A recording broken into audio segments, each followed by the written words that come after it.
Hey guys, and welcome back to another video on Lumber Capital Log Yard. The boss told us to drive up here this morning to his log site to film a video, but honestly, I don't know much more than that. I see that his truck is here, but he's nowhere in sight, so I'm guessing he's still up there somewhere logging away. While we wait, cue the intro.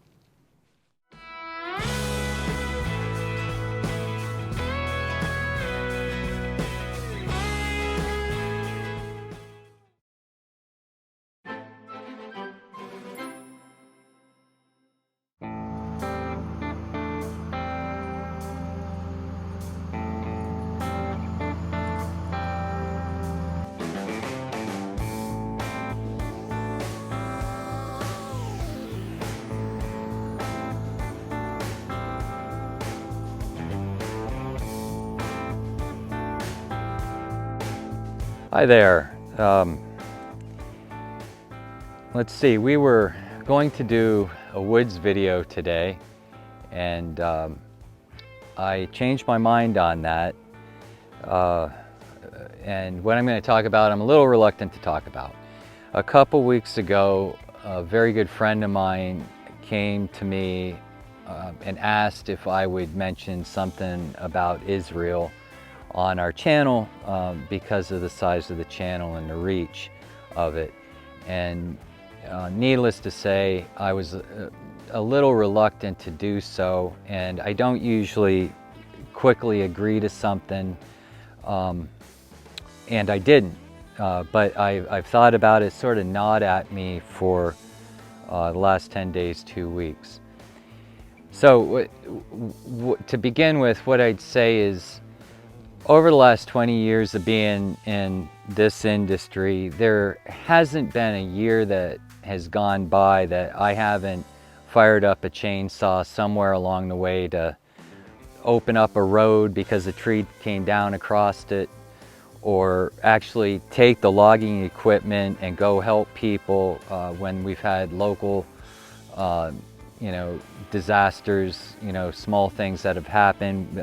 Our area is prone to flooding because of the mountains and stuff. We get a lot of water buildup. We have small tornadoes, straight line winds. A lot of trees can come down at one particular time. And so over 20 years, there isn't a year gone by when I'm not using a skidder or a truck or a chainsaw to literally open up a road. The road that we're standing above right now, I've probably cut 5 trees off that road over the last 6 years at any particular time. So with that said, I thought, I've used assets and time in the past and have certainly done things to help out our local community. That's not all that we do, but certainly that's happened. So using an asset to speak of something, the more I thought about it, I thought that's really okay with me to do. So now I think we're 3.5 weeks since the Hammas attack on Israel. And I wanted to be careful what I say, so I took a lot of time over the last week and have listened to what the teachers in Israel are saying.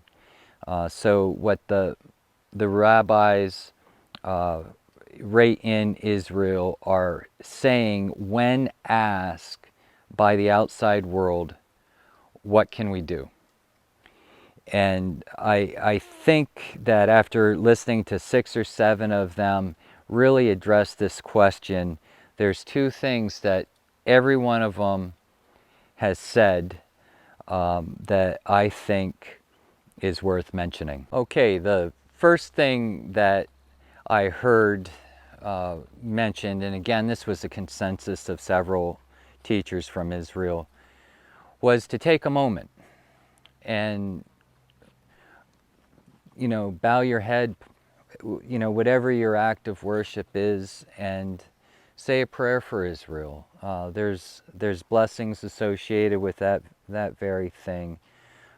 If you're not so inclined to do that, just simply taking a moment and pausing from your day and thinking of the horrific tragedy that has befallen that small people group. That's a big deal, and that is one of the things that the rabbis have asked. The second thing, and I was really surprised to hear this, but 6 of the 7 people I listened to said the same thing. Do an act of kindness. I was really shocked that when asked what you could do for Israel, that was what the primary consensus of what I heard was. Do an act of kindness. And they gave several examples. A simple thing was, if you need to forgive somebody, forgive them. Take the time in your heart, physically maybe tell the person you're sorry. If you need to ask for forgiveness, that would be another thing to do. Certainly acts of charity are a fine thing. This is Friday. As you know, we hope to get the video posted today. The Jewish people across the world take time away from their work and they rest.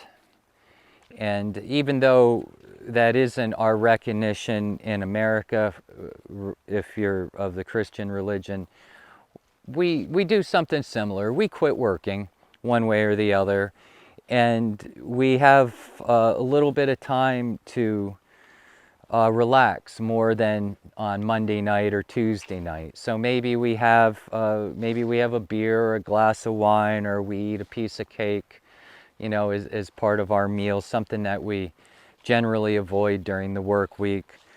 We take a little bit more time for enjoyment. Certainly tomorrow morning, if you work a 9-to-5 work week, you sleep in.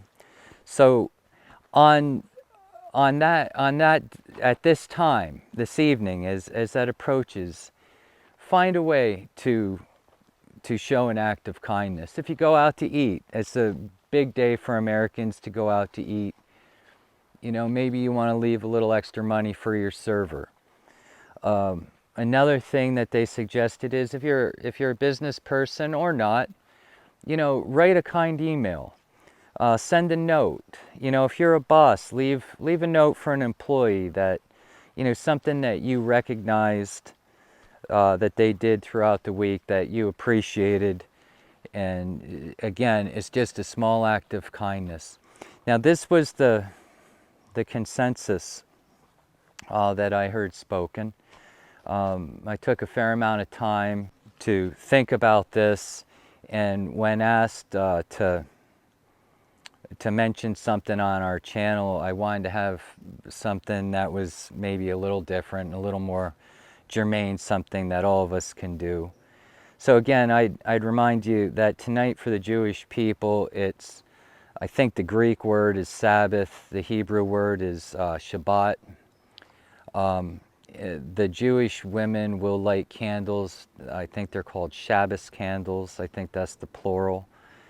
And what I wanted to end with was, in the lighting of those candles, one of the teachings behind it is that every time you light a candle, first of all, it illumines the darkness.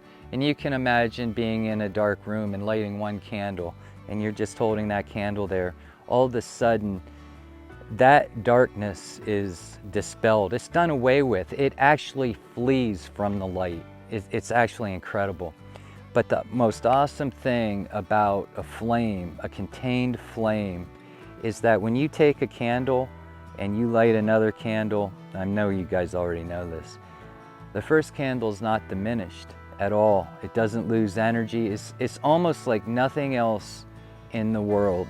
If we burn diesel in our skidders and back at the log yard, there's less diesel fuel in the world, but not with the candle and not with the flame. You take that flame, there's nothing diminished when you add it to another. And if everybody in their heart would find that fire and just light one other candle, and I'm speaking figuratively here, think of what that that would do. So back to what the rabbis say or have said, just that candle, that act of kindness and passing it on, that's what they wanted to leave with, the question of what you can do to participate in helping assuage some of the atrocities that have befallen the Jewish people, and what you can do to make the world a better place. So with that said, it is Friday. I thank you for your time. The weekend's upon us. Regardless of what religion you are, Muslim, Christian, or Jewish, we're going to start a weekend here. We're going to do things a little differently. It's not our standard work week, and we're going to look at things and relax and sit back and enjoy. So thank you. Next week we hope to do a woods video, so you'll see me again. I appreciate your time, and we're going to leave a link in the description if you want to see my friend's web page. You can go directly to it, and that would be a way to connect. It's not something I'm asking you to do. That's between you and God, or you and your heart, however you want to look at it. Thank you. So have a good weekend.